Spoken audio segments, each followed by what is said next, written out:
हमारे इतिहास के अंदर में, हमारे देश के इतिहास में इतनी सारी गलत चीज़ें हमको पढ़ाई गई, बताई गई कि जब उनका आज हमें सच पता चलता है कि आखिर ये सच्चाई क्या है इनकी, तो उसको सुन कर के रूह कांप जाती है और दिल करता है कि इन लोगों का परित्याग कर दें। अ, पुस्तकों की बहुत सारी किताबों की खोजबीन करी, उनके बाद पता चला कि बनारस हिंदू विश्वविद्यालय BHU के संस्थापक पंडित मदन मोहन मालवीय ने 14 फरवरी 1931 को लॉर्ड इरविन के सामने भगत सिंह, राजगुरु और सुखदेव की फांसी रुकवाने के लिए याचिका दायर की थी कि भाई आप इनकी फांसी रोक दीजिए, और साथ ही सज़ा कम करने के लिए कहा था कि भाई अगर आप फांसी नहीं रोकते हो तो इनकी सज़ा कम कर दीजिए। तब लॉर्ड इरविन ने पंडित मदन मोहन मालवीय से कहा था कि आप कांग्रेस के पूर्व अध्यक्ष हैं, इसलिए आपको इस याचिका के साथ में जो आपने याचिका डाली है, जो आपने ये अपनी प्रार्थना पत्र दिया है कि इनकी सज़ा कम हो या फांसी कैंसिल हो जाए या फिर सज़ा कम कर दी जाए, तो आप कम से कम इस याचिका के साथ में गांधी और नेहरू तथा कांग्रेस के कम से कम 20 अन्य सदस्यों के पत्र भी आपको लाने होंगे कि भाई हम ये याचिका करें तो, और हम सभी की रिकमेंडेशन इस बारे में है। जब मालवीय जी ने नेहरू और गांधी जी से भगत सिंह की फांसी को रुकवाने के बारे में जब बात की तो वो चुप रहे। नेहरू और गांधी बिल्कुल चुप हो गए, जैसे मुंह में दही जम गया हो इनके, और इन्होंने अपनी सहमति उसके लिए नहीं दी। किसने? गांधी ने और नेहरू ने, जिसको हम देश का राष्ट्रपिता और दूसरे को हम कहते हैं चाचा नेहरू। ये इनकी सच्चाई है। इसके अलावा गांधी और नेहरू की असहमति के कारण, क्योंकि इन्होंने बिल्कुल मना कर दिया था, इन्होंने रजामंदी नहीं दी थी कि भाई आपने जो एप्लीकेशन डाली है लॉर्ड इरविन के पास में, हम उसके लिए सहमत हैं। इस कारण कांग्रेस के बाकी जो नेता थे उन्होंने भी अपनी सहमति नहीं दी। ये कांग्रेस का वो काला सच है जिसको बहुत ही कम लोग जानते हैं, क्योंकि ये चीज़ें इतिहास में दबा दी गई हैं, किसी को नहीं मालूम इसके बारे में कि ये सब क्या ड्रामा इन्होंने खेला था, जो कि आज अपने आप को देश के, एक को कहते हैं देश का राष्ट्रपिता और दूसरे को कहते हैं हम चाचा नेहरू।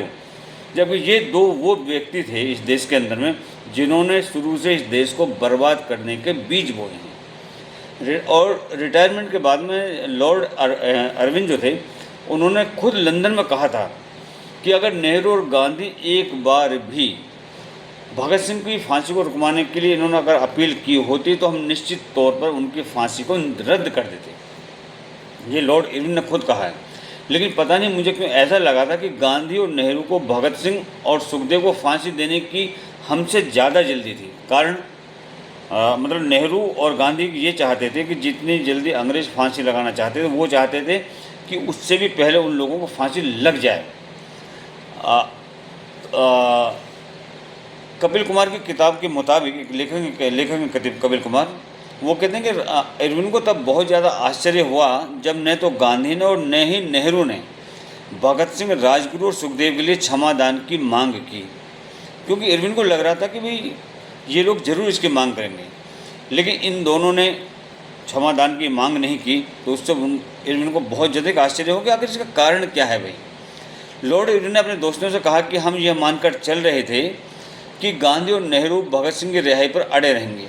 इरविन को उस टाइम ये लग रहा था कि गांधी और नेहरू भगत सिंह, सुखदेव और इनकी रिहाई पर अड़ जाएंगे कि नहीं, इनको रिहा कीजिए कीजिए, और हम उनकी बात मान भी लेंगे। ये इरविन और उसके लोगों ने उस टाइम अपना माइंडसेट बना लिया था कि ये लोग उस पर अड़ेंगे और हम लोग उनकी बात मान लेंगे।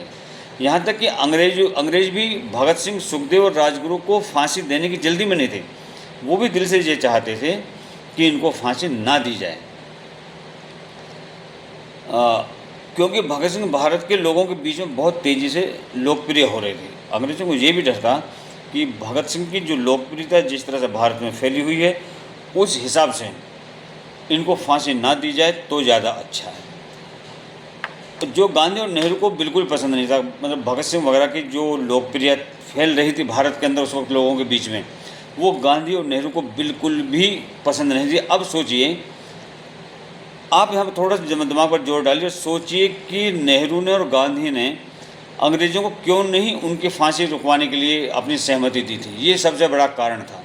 नेहरू, जिसको हम चाचा कहते हैं, उसकी जैसी नीच हरकत शायद ही किसी ने की हो, गांधी ने भी नहीं। गांधी और नेहरू इन दोनों ने महानीच हरकत की थी, क्योंकि अगर उस टाइम पर इन लोगों को फांसी नहीं होती और ये बच जाते तो नेहरू किसी भी कीमत पर इस देश का पहला प्रधानमंत्री नहीं बनता और मोहनदास करमचंद गांधी कभी भी इस देश का राष्ट्रपिता नहीं बनता। ये सच है। और यही वजह थी कि वे चाहते थे कि भगत सिंह को जल्द से जल्द फांसी लग जाए।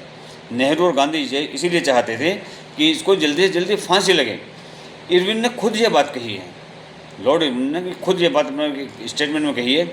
इसके अलावा लाहौर जेल के जेलर ने भी खुद एक पत्र लिखा, किसको? गांधी को पत्र लिखा था कि भाई क्या इन लड़कों को फांसी देने से देश का माहौल ख़राब नहीं होगा। ये चीज़ लाहौर के जेलर ने लिखी थी गांधी को, और तब गांधी ने लिखित जवाब भेजा था, जिसको हम देश का राष्ट्रपिता कहते हैं,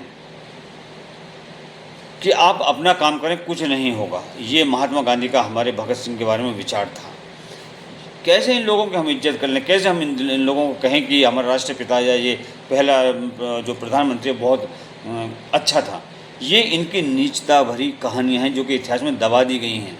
इतना सब कुछ होने के बाद भी अगर कोई गांधी और नेहरू को और कांग्रेस को देशभक्त समझता है तो हमें उसकी बुद्धिमत्ता पर शक होता है, ईमानदारी पर तरस आता है। ये दोनों धूर्त और बदमाश थे, नेहरू भी और गांधी भी। आरटीआई के जरिए आप लॉर्ड इरविन के रिकॉर्ड की जानकारी भी निकाल सकते हो, फिर आपकी जितनी आशंकाएं हैं, जितना मैंने आपको बताया, अपने आप दूर हो जाएंगे। ये तो सिर्फ एक वो वाक़या है जो कि मैंने इस वीडियो में बताया है। इन दोनों के कृत्य और भी ज़्यादा हैं, और भी घिनौने कार्य हैं इन दोनों के। इन्होंने देश के लिए, इस भारत के लिए कुछ भी ऐसा नहीं किया कि जिससे हमारे लिए दिल के अंदर उनके लिए प्यार हो।